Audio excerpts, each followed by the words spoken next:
할렐루야. 오늘도 함께 예배하는 모든 가족들에게 하나님의 은혜와 능력과 평강, 복이 넘치기를 주님의 이름으로 축원합니다. 오늘 우리는 베데스다 못가에 38년 된 병자를 고친 표적 사건을 읽었습니다만, 이 표적은 요한복음에 소개되는 총 7개의 표적 가운데 물로 포도주를 만든 표적, 왕의 신하의 아들을 고친 표적에 이어서 세 번째 표적이 되겠습니다. 요한복음이 소개하는 예수는 태초부터 있는 말씀이요 하나님이요 창조주이시며 그는 생명의 빛이십니다. 그런데 안타까운 것은 당시 유대인들은 그가 세상에 계셨으며 세상은 그로 말미암아 지은 바 되었으며, 그런데 세상이 그를 알지 못하였고 자기 땅에 왔는데 자기 백성들이 영접하지 아니하였습니다. 저는 이 말씀을 읽으면서 우리 예수님이 얼마나 답답하셨겠는가를 생각하게 됩니다. 내가 태초부터 있는 하나님의 아들이요 지은 것이 하나도 내가 없이는 된 것이 없는 창조주이며 흑암의 세상, 죽게 된 인생들에게 생명을 주기 위하여 생명의 빛으로 왔는데, 그런데 도무지 알아주지를 않습니다. 믿지를 않습니다. 영접하지를 않습니다. 답답합니다. 그래서 멍이 들도록 가슴을 치지 않으셨을까 하는 상상을 해봅니다. 예수님께서 나타내신 많은 기적들은 당신이 진실로 하나님의 아들이며 자기 백성을 죄에서 구원할 메시아요, 그래서 믿기만 하면 멸망치 않고 영생을 얻는 구주가 되심을 나타내기 위해서입니다. 그런데 예수님의 이 선하신 의도를 왜곡한 인생들은 예수님을 주목하는 것이 아니라 기적을 주목합니다. 그리고 계속 쫓아다니면서 기적을 보여달라고 요청합니다. 그러니까 저들의 믿음은 기적을 나타내는 예수, 그래서 예수를 이용해서 무엇이든지 이득을 보고자 하는 지극히 자기 중심적 이기적인 믿음이었던 겁니다. 이방 우상 종교와 기독교 신앙의 차이점은 분명합니다. 저들도 믿음을 이야기하고 자기들의 격식에 맞는 예배가 있습니다. 형식은 모두 거기서 거기 엇비슷합니다. 그러나 기독교와 이방 종교와의 뚜렷한 차이점이 있는데, 이방 종교는 자기들이 만든 교리를 따라서 자기들이 만든 신을 섬기는 것이고, 기독교는 태초부터 계신 하나님을 믿습니다. 이것을 스스로 계신 하나님이라고도 하고 영원하신 하나님이라고도 합니다. 이 말은 누구에 의해서 만들어진 하나님이 아니라는 얘기입니다. 그리고 또 우리가 만든 교리 체계를 가지고 믿는 것이 아니라 하나님이 계시하신 믿음에 입각한 믿음입니다. 하나님의 계시에 입각한 믿음, 그것이 무엇일까요? 이것은 기독교 신앙의 매우 중요한 주제인데, 요한이 예수를 소개하는 말 가운데 담겨 있습니다.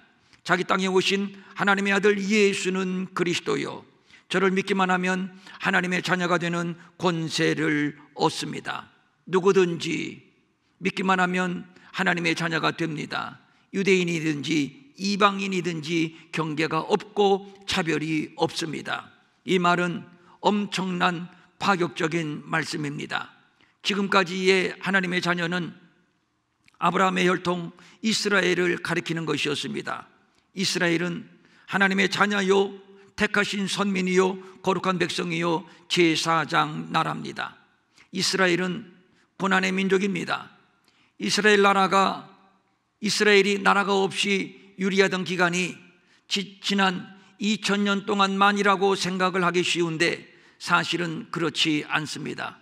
이집트에 의하여 400년 동안 나라를 잃은 채 종살이 했지요. 그 후에 사울에 의해서 통일 왕국이 건설되기는 했지만 솔로몬이 죽은 후에 나라는 남북으로 갈려지게 되었고, 후에 오래 가지 못하고 아시리아, 바벨론, 페르시아, 헬라, 로마에 의해 나라를 빼앗기고 지배를 당했습니다.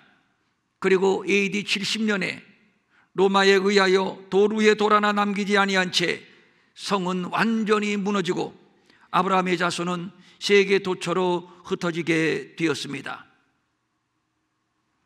실상 아브라함의 자손들이 약속의 땅 가나안에 모여서 평화를 누리던 시절은 통일왕국 시절 얼마를 제외하고는 거의 없습니다. 무슨 하나님의 택한 백성, 무슨 거룩한 나라가 이 모양인가요? 그럼에도 저들이 모진 역사를 버텨낼 수 있었던 힘은 곧 죽어도 우리는 하나님의 택한 선민이다, 우리는 모든 민족들 가운데 하나님의 장자다라고 하는 철저한 선민의식이었고, 그래서 이스라엘의 모든 남자는 할례를 받았던 겁니다. 이 선민의식이 얼마나 철두철미했는가 하면 할례를 받지 못한 이방인들은 괴로 여겼습니다. 그래서 다윗은 할례받지 않은 이방 블레셋 사람에게 할례받은 아브라함의 자손이 모욕당하는 것을 참을 수가 없어서 골리앗과의 1대1의 전투를 신청했던 겁니다. 그런데 예수님이 오심으로 콘크리트 같은 저들의 선민의식이 깨져버렸으니, 아니 완전히 폭파되어 버렸으니, 성경은 혈통으로나 육정이 아닌 예수 그리스도를 영접하고 그 이름을 믿기만 하면 유대인이든지 이방인이든지 차별 없이 누구든지 하나님의 자녀가 되는 권세를 얻는다고 말씀하고 있습니다. 단순히 아브라함의 혈통인 것만으로 구원에 이르지 못한다는 것, 이것은 당시 유대 사회에 엄청난 파장을 일으켰습니다. 그리고 저들이 모진 역사를 버텨낼 수 있었던 힘은 저들이 가지고 있는 종교적인 자부심이었습니다. 우리에게는 다른 이방인이 없는 율법이 있고 다른 이방인이 없는 각종 제사와 절기가 있다는 겁니다. 이것은 맞는 말입니다. 율법이나 각종 절기와 제사는 모세로부터 이스라엘 백성들에게 주어진 것이요, 저들은 이것을 지킴으로 해서 거룩해지고 이것을 지킴으로 해서 구원에 이른다고 생각을 했습니다. 그래서 저들은 나라 없이 뿔뿔이 흩어져 낭인 생활을 할 때에도 율법과 절기에 목숨을 걸었던 겁니다.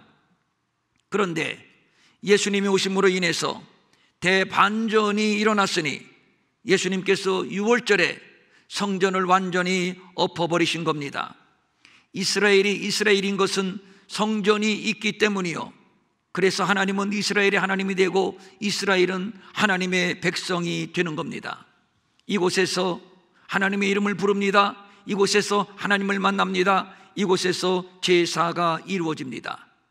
그러므로 성전은 이스라엘이 이스라엘 되게 하는 선민의 자부심, 영광, 정체성, 바로 그 자체입니다.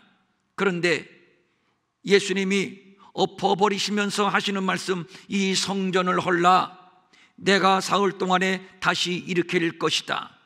이것은 성전 시대, 절기 시대의 종말을 선언하는 말씀. 이제는 어린 양을 들고 성전을 찾을 필요가 없어졌습니다. 예수님 자신이 세상 죄를 지고 가는 하나님의 어린 양이시요, 모세가 광야에서 뱀을 든 것처럼 인자도 그렇게 들려질 것이며, 이는 그를 믿기만 하면 영생을 얻는 은혜의 시대가 도래했음을 선언하신 것입니다. 이제는 율법이 아닙니다. 성전도 아니고 제사도 아닙니다. 이 모두를 예수님이 이루셨으니, 그래서 바울은 말합니다. 그리스도는 모든 믿는 자에게 의를 이루기 위하여 율법의 마침이 되시니라. 율법의 마침, 율법 시대의 종말과 함께 예수 그리스도의 시대, 은혜의 시대에 개막을 선언하는 말씀입니다. 율법은 내가 지키는 겁니다. 절기도 내가 지키는 겁니다. 만약에 지키지 못한다면 그 책임은 고스란히 내가 져야 하는 겁니다. 그래서 율법주의자들은 목숨을 걸고 율법을 지켰고, 그래서 율법주의자들에게 나타나는 두 가지 반응이 있습니다. 율법을 지키지 못한 죄의식, 율법을 지켰다는 교만, 이 두 가지 양상이 율법주의자들에게 나타나는 겁니다. 예를 들어서 세리는 멀리 서서 감히 눈물을 흘리며 하늘을 쳐다보지 못하고 가슴을 치면서 하는 말, 하나님이여 나를 불쌍히 여기소서 나는 죄인이로소이다. 그리고 바리새인들, 서서 따로 기도하여 이르되 하나님이여 나는 다른 사람들 곧 토색, 불의, 간음하는 자들과 같지 아니하고 이 세리와도 같지 아니함을 감사하나이다. 주어가 납니다. 내가 토색하지 않았고 내가 불의하지 않았고 내가 간음하지 않았습니다. 이들은 자기의 공로를 주장하는 자들이며 성경은 그들을 자기를 의롭다고 믿고 다른 사람을 멸시하는 자들이라고 평가하고 있습니다. 오늘 우리는 베데스다 연못가에 38년 된 환자를 고치신 표적을 함께 읽었는데, 오늘은 본문을 이해함에 있어서 율법인가 은혜인가 라는 다소 생소한 질문을 던지며 본문에 접근하려고 합니다. 때는 유대인의 명절 그리고 안식일입니다. 유대인의 명절이라고만 기록했기 때문에 구체적으로 어떤 명절인지에 대해서는 단언할 수 없지만 대체적으로 유대인들이 지키는 3대 절기 중에 하나, 그 중에서도 유월절이 가능성이 높은 것으로 보고 있습니다. 장소는 예루살렘에 있는 양문 곁 베데스다 연못. 양문은 나는 죽고 내가 사는 희생제물 양이 들어가는 곳입니다. 그래서 이스라엘 사람들에게 양문은 희생과 은혜를 의미하는 소중한 문이 되는 겁니다. 상황은 베데스다 못 주변에 많은 병자들이 있는데, 특별히 본문은 맹인, 다리 저는 자, 혈기 마른 사람, 이렇게 세 가지 질병을 콕 집어 적시하고 있습니다. 베데스다라고 하는 뜻은 자비의 집, 긍휼의 집, 은혜의 집이라는 뜻이 있습니다. 이곳에 많은 병자들이 모여 있습니다. 저들이 이곳에 모여 있는 이유는 가끔 연못이 움직일 때가 있는데 그때 먼저 들어가는 자가 고침을 받는다고 믿기 때문입니다. 이것이 전설일 수 있고, 아니면 이 못은 간헐천이어서 아주 가끔 물이 치솟아 오를 때가 있을 수 있습니다. 어쨌든 가장 먼저 들어가는 자가 고침을 받는다고 믿는 자들이 기약 없이 모여 있습니다. 그러니까 정리해서 예루살렘의 유대인의 명절에, 그날은 또 안식일이었죠. 많은 불치의 환자들이 모여있는 양문 곁 베데스다 이 연못에서 예수님께서 특별히 38년 된 환자를 만나셨습니다. 구원의 문, 은혜의 문 옆에 은혜의 집, 자비의 집이 있습니다. 이 무대를 한번 상상해 보십시오. 나는 죽고 내가 사는 희생제물이 들어오는 곳, 은혜와 긍휼이 넘쳐납니다. 구원이 있습니다. 그리고 바로 그 옆에 은혜의 집, 자비의 집이 있습니다. 그런데 여기에 각종 병자들, 특히 앞을 보지 못하는 소경, 걷지 못하는 환자, 혈기 마른 자들이 모여 있습니다. 혈기 마른 질병에 관한 표현이 생소합니다만 손발이 마비된 환자를 말하는 것이요, 그래서 중풍병으로 번역하기도 합니다. 완전 지상 낙원입니다. 사방이 은혜요, 사방이 자비입니다. 사랑과 은혜가 충만합니다. 그렇다면 누구든지 와서 긍휼을 얻고, 누구든지 와서 은혜를 얻고, 누구든지 와서 고침을 받고 구원을 받아야 합니다. 그래서 많은 병자들이 기대감을 가지고 이곳에 모여들었던 것인데, 그렇다면 이곳은 고침받은 자들의 축제의 현장, 나도 저 고침받은 아무개처럼 저렇게 노래를 부르고 춤추며 간증하는 저 아무개처럼 고침을 받을 수 있다는 희망의 장소가 되어야 할 것입니다. 그런데 현실은 전혀 그렇지를 못합니다. 저들은 지금 가능성 없는 가능성에 희망을 걸고 기약 없이 앉아 있는 겁니다. 그런데 소경, 걷지 못하고 혈기 마른 질병 등등은 모두 율법에 의하여 부정하다고 분류된 질병들입니다.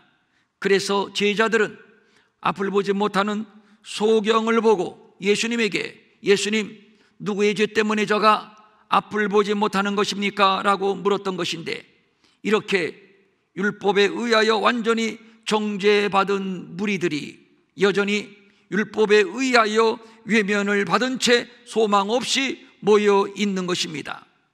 기약 없이 물이 동하기를 기다리면서 말입니다. 말이 모여 있는 것이지 모두가 경쟁 상대입니다. 누구보다 내가 먼저 뛰어들어가야 되기 때문입니다. 참으로 모순된 장면입니다. 은혜의 집 앞에 은혜가 없습니다. 너보다 앞서야 내가 살고 네가 죽어야 내가 사는 피 튀기는 경쟁만 있을 뿐입니다. 말 그대로 사느냐 죽느냐의 서바이벌입니다. 정말 모순입니다. 정말 살벌한 현장입니다. 여기는 은혜의 문이요 은혜의 집입니다.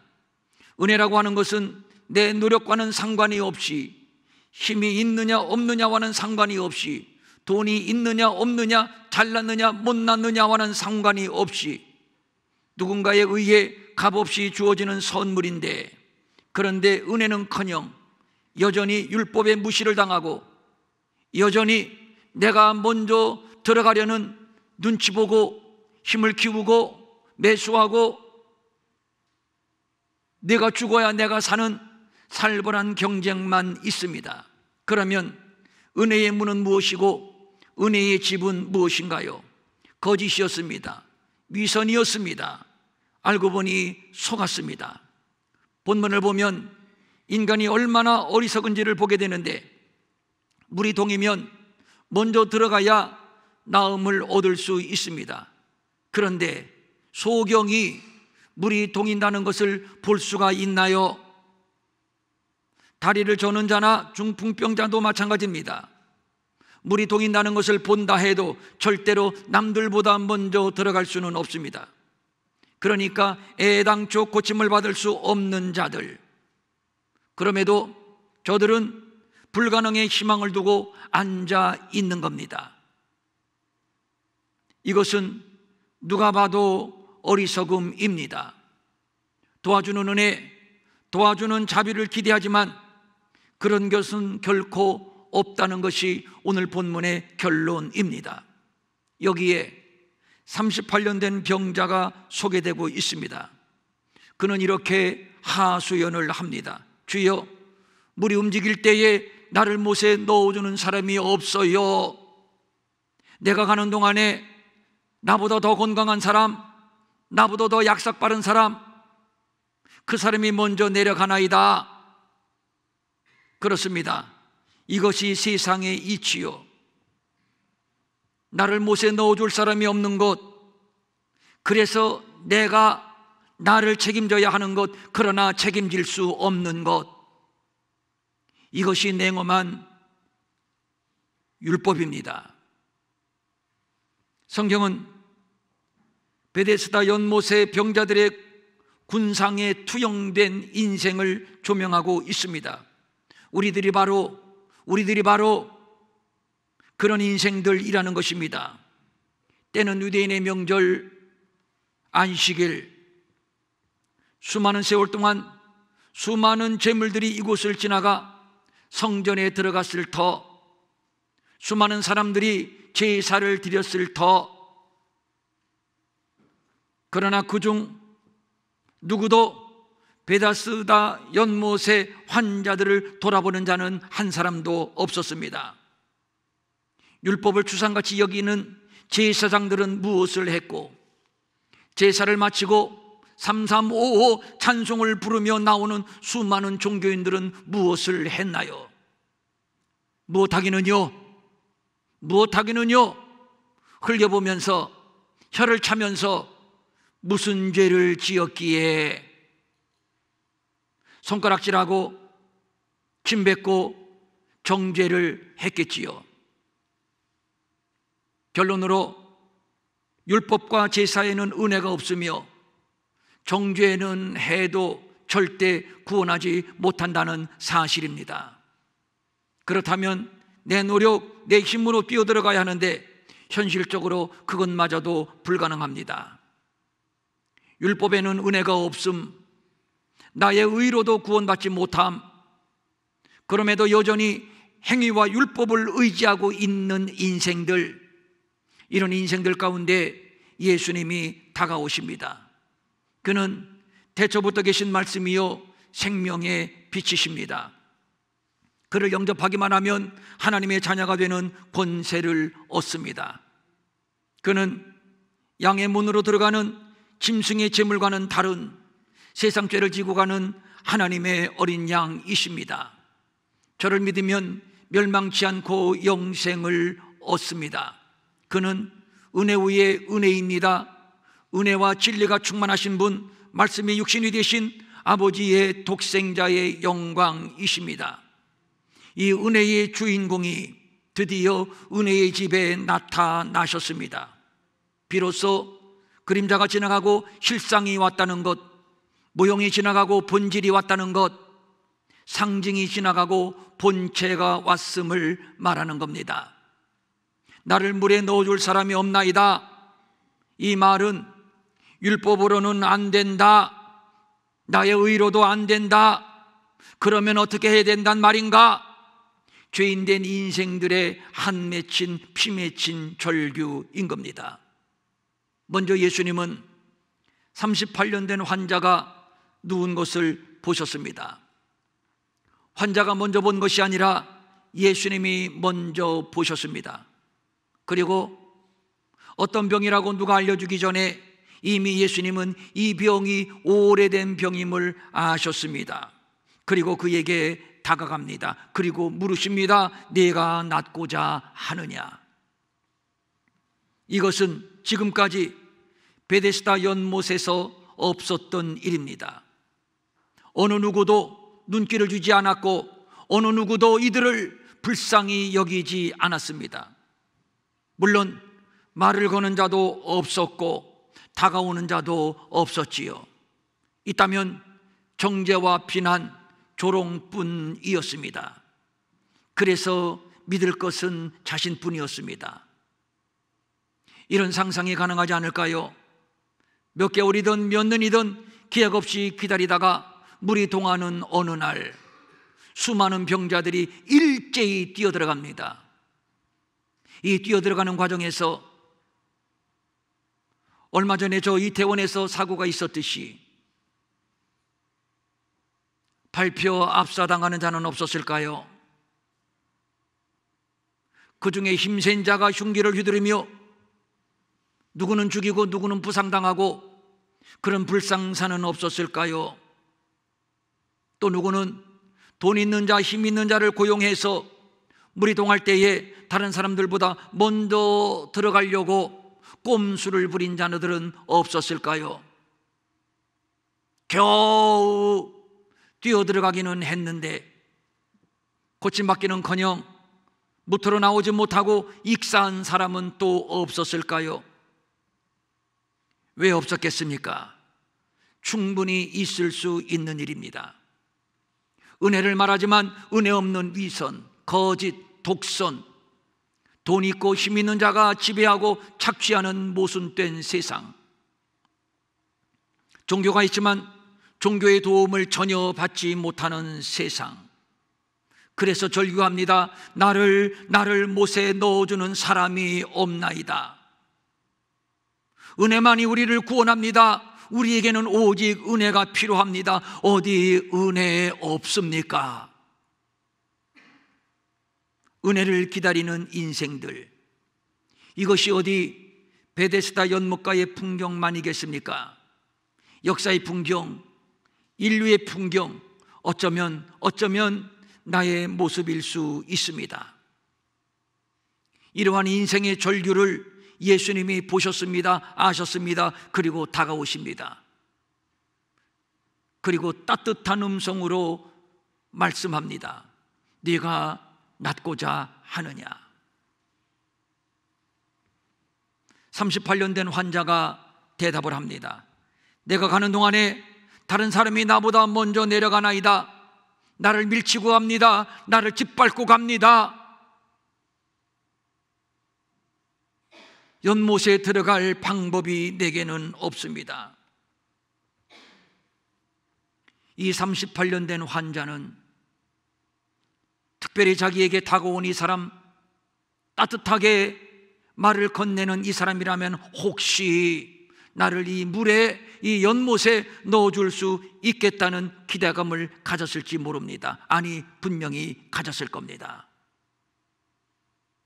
그러나 정말 안타깝습니다. 기다리던 은혜가 왔는데, 바로 자기 앞에 왔는데, 그리고 말을 건네주는데, 그런데 이 환자는 은혜를 알아보지 못합니다. 저기 눈에 보이는 연못은 알고 보니 거짓이었고 이제까지 속은 것인데, 드디어 은혜의 시대, 사랑의 본체, 구원의 주가 오셨는데, 이제 그분을 영접하고 그분의 손을 잡고 그분에게 자신을 맡겨 드리기만 하면 되는 것인데, 이제는 물에 들어가려고 피 튀기는 경쟁을 하지 않아도 되는데, 그런데 이 환자는 여전히 예수님에게 나를 저 물에 좀 넣어 주세요. 물에 대한 미련을 버리지 못합니다. 믿음은 나를 주님께 맡기는 것이지 내 요구를 주장하는 것이 아닙니다. 내 요구가 정답이 아니기 때문입니다. 물에 들어가는 것이 정답이 아닌 것처럼 말입니다. 당신이 나를 아시나이다. 당신의 깊으신 뜻대로 나를 주장하소서. 이것이 믿음입니다. 믿음은 내가 원하는 방식을 고집하는 것이 아닙니다. 예수님께서 환자가 원하는 대로 그를 연못에 넣어줄 수도 있었을 겁니다. 그렇다면 예수님은 나의 슈퍼맨, 나의 도깨비 방맹이 정도밖에는 아무것도 아닙니다. 이것이 진정 기독교 신앙이라면, 비나이다, 세상 종교와 다를 바가 없습니다. 기독교는 신을 이용해서 내 욕망을 채우는 그런 저 세상의 하등 종교와는 다릅니다. 내 뜻이 아닌 합력하여 선을 이루시는 선하신 하나님을 믿는 믿음.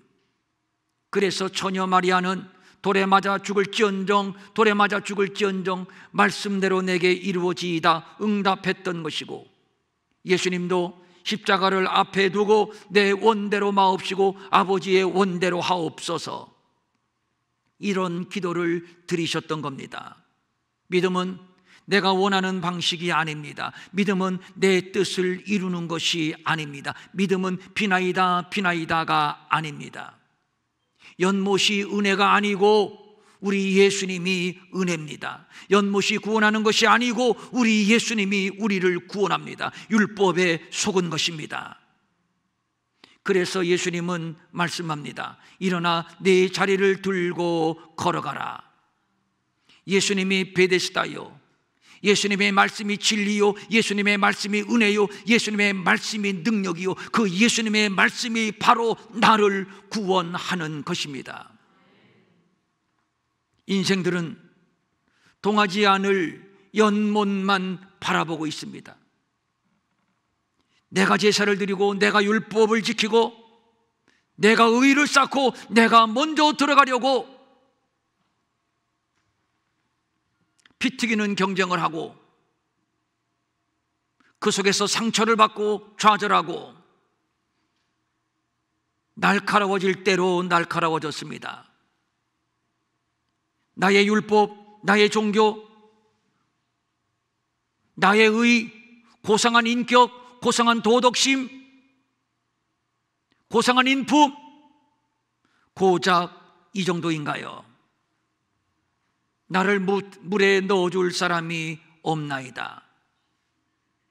종교 우월주의에 빠진 정죄의식, 지독한 이기주의, 지독한 위선, 너 죽고 나 살자는 살벌한 생존 경쟁, 은혜의 문에 은혜가 없고 자비의 집에 자비가 없습니다. 이것이 세상입니다.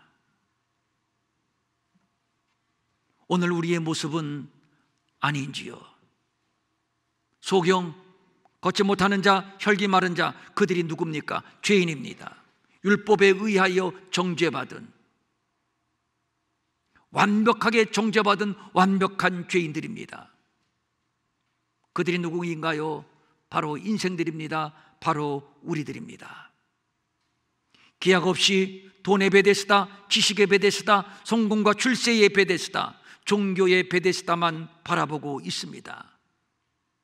뜻대로 되지 않으니 절망하고 좌절하고 날카로워지고, 그러나 분명한 것은 베데스다는 없습니다. 흰구릅니다. 속은 것입니다. 율법에 정죄당하고, 알고 보니 내가 자랑하는 의도 사실은 지독한 이기주의였고 지독한 위선이었고, 알고 보니 나 스스로도 속은 것입니다. 주님이 우리에게 다시 묻습니다. 내가 낫고자 하느냐? 나를 물에 넣어주세요.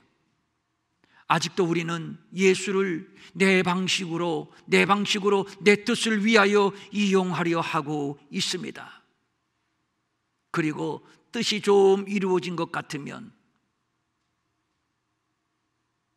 우월주의에 빠지고 지독한 독선에 빠집니다. 나는 저 세리와도 같지 않아요. 저 창기와도 같지 않아요. 저 바리새인들처럼 말입니다. 은혜는 그런 것이 아닙니다. 나는 죄인입니다. 나는 부족합니다. 당신은 은혜입니다. 당신은 자비입니다. 당신은 사랑입니다. 당신은 구주이십니다. 당신은 나를 구원하십니다. 나를 구원하소서. 그때 주님이 말씀합니다. 일어나 네 자리를 들고 걸어가라. 하나님의 방식이 수용되고, 그리고 하나님의 뜻이 이루어지는 것, 이것이 은혜입니다. 이것이 믿음입니다. 주여 우리에게 이 믿음을 주시옵소서. 아멘. 일어나셔서 찬송가 263장 함께 부르겠습니다.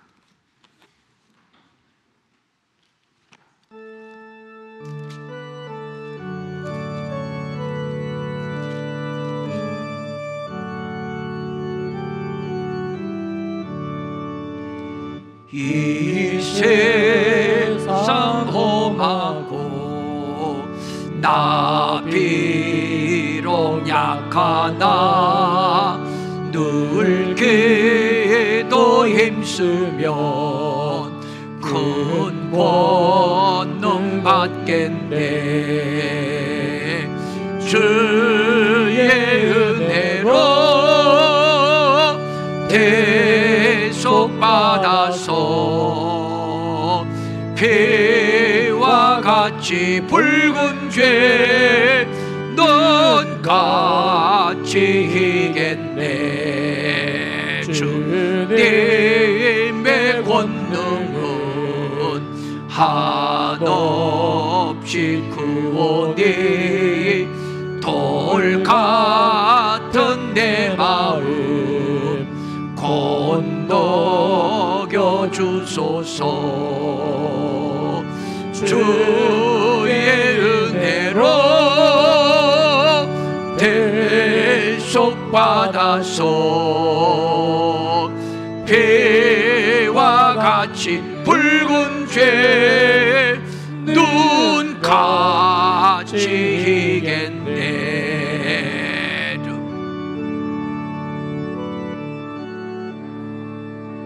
늘 넘어지오니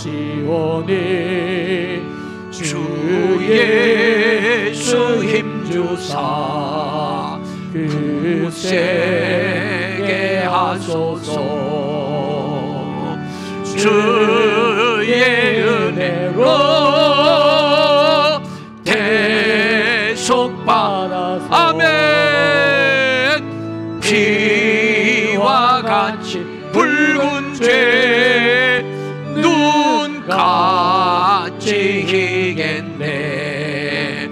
죄사함 받은 후 새 사람 되어서 주 앞에 서는 날 늘 찬송. 아멘 아멘. 주의 은혜로 대속받아서 아멘. 피와 같이 붉은 죄 눈같이 희겠네. 4절까지 있는 거예요? 5절 없어요? 예. 아이고, 방송실에서 자막을 늦게 띄워서 깜짝 놀랐어요. 그래서 4절인지 5절인지 정신이 없습니다. 주의 은혜로 대속받아서, 주의 은혜로 대속받아서, 은혜로 대속받아서. 세상에는 사람들이 베데스다 연못을 찾아 헤매이지만 세상에는 베데스다 없습니다. 예수가 베데스다입니다. 주의 은혜로 대속받아서 피와 같이 붉은 죄 눈같이 희겠네. 따라합니다. 주의 은혜로 대속받아서. 할렐루야. 우리가 이 은혜의 시대에 살고 있다는 것이 얼마나 감사한지. 내가 먼저 들어가려고 악을 쓰지 않아도 됩니다. 누구로부터 비난받고 정죄받지 않습니다. 왜요? 왜요? 주의 은혜로 대속을 받았기 때문입니다. 주님이 오늘 말씀합니다. 일어나 네 자리를 들고 걸어가라. 기도하겠습니다.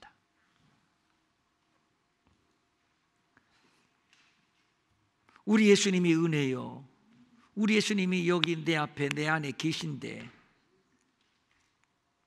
그분은 아버지의 독생자의 영광이요 생명의 빛이시며 세상 죄를, 내 죄를 지고 가는 하나님의 어린 양인데, 그분은 은혜와 진리가 충만한 자여 은혜 위에 은혜인데,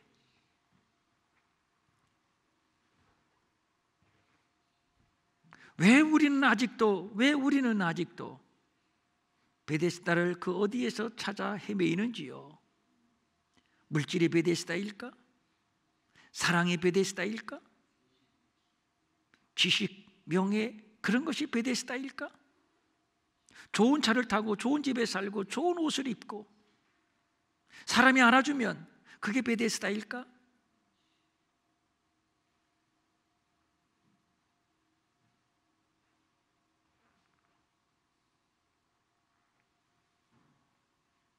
진정 그런가요? 주의 은혜로 대속받아서 비와 같이 붉은 죄 눈같이 희겠네. 예수님이 은혜입니다. 예수님이 베데스다입니다. 예수님이 우리를 구원하십니다. 그렇게 믿으시면 아멘. 이제는 더 이상 우리 주저앉아 있을 필요도 없고 거적을 깔고 거적을 덮고 있을 필요도 없습니다. 치열한 경쟁에서 상처받아 좌절할 필요도 없고 누구를 원망할 필요도 없습니다. 주님이 말씀합니다. 이제 일어나 자리를 들고 걸어가라. 이게 은혜입니다.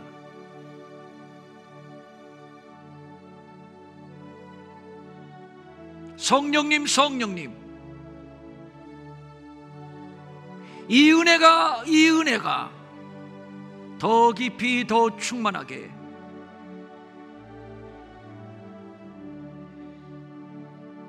부어주시옵소서. 기름 부어주시옵소서. 은혜 때문에 감사하고 은혜 때문에 찬송하고 은혜 때문에 예배하고 은혜 때문에 능력을 얻고 은혜 때문에 승리하고,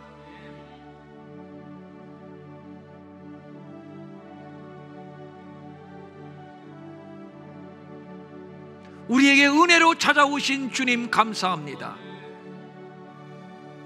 은혜 위에 은혜로라. 은혜와 진리가 충만하신 예수님, 은혜의 본체, 은혜의 실상, 은혜의 주인공, 당신은 은혜의 집입니다. 당신은 은혜의 문입니다.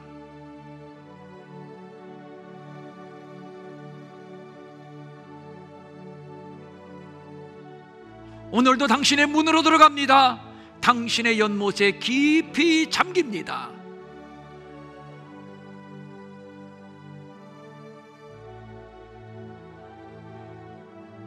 은혜로 충만,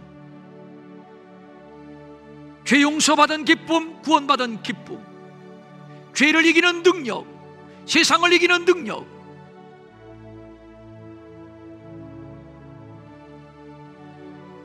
그래서 우리의 삶이 하나님이 기뻐 받으시는 산 제물,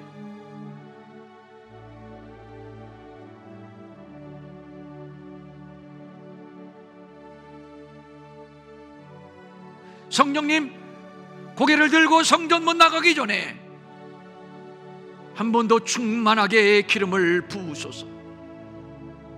우리 주님 한 번 더 안수하여 주시고,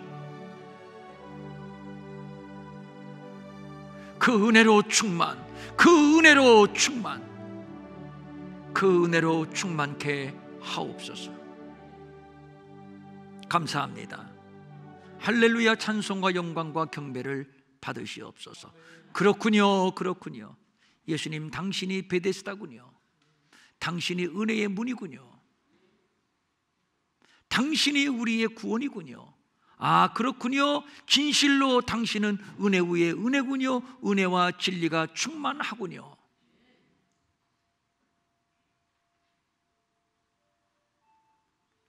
오늘 우리가 이 주님 만나고 이 주님 내 안에 또 모시고 이 주님 손 잡고 또 세상으로 나갑니다.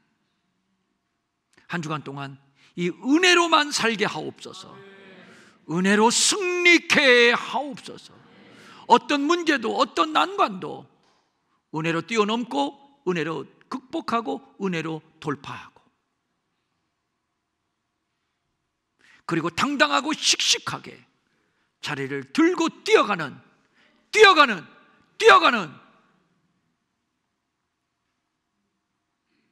정말로 180도 달라진 은혜의 사람들로 우리를 또 굳게 세워 주시옵소서.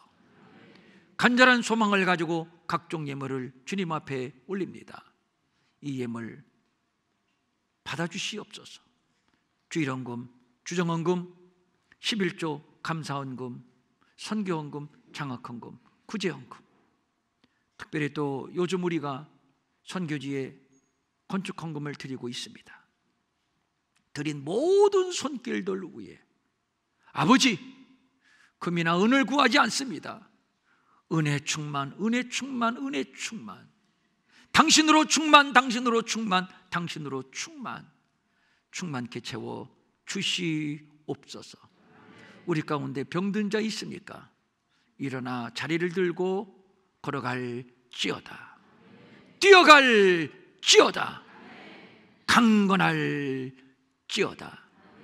이제 또 우리가 내일부터 한 주간 이 말씀을 가지고 9시에 말씀을 묵상할 때에 더 깊은 은혜로 채워지는 복의 복이 넘치게 하옵소서. 가진 것이 없어 드리지 못하는 자들도 위로해 주시고 더 풍성하게 주셔서 마음껏 드리고 마음껏 섬길 수 있게 하옵소서. 오늘 새 식구가 된 가족이 있습니다. 감사합니다. 감사합니다. 젊은 가정입니다.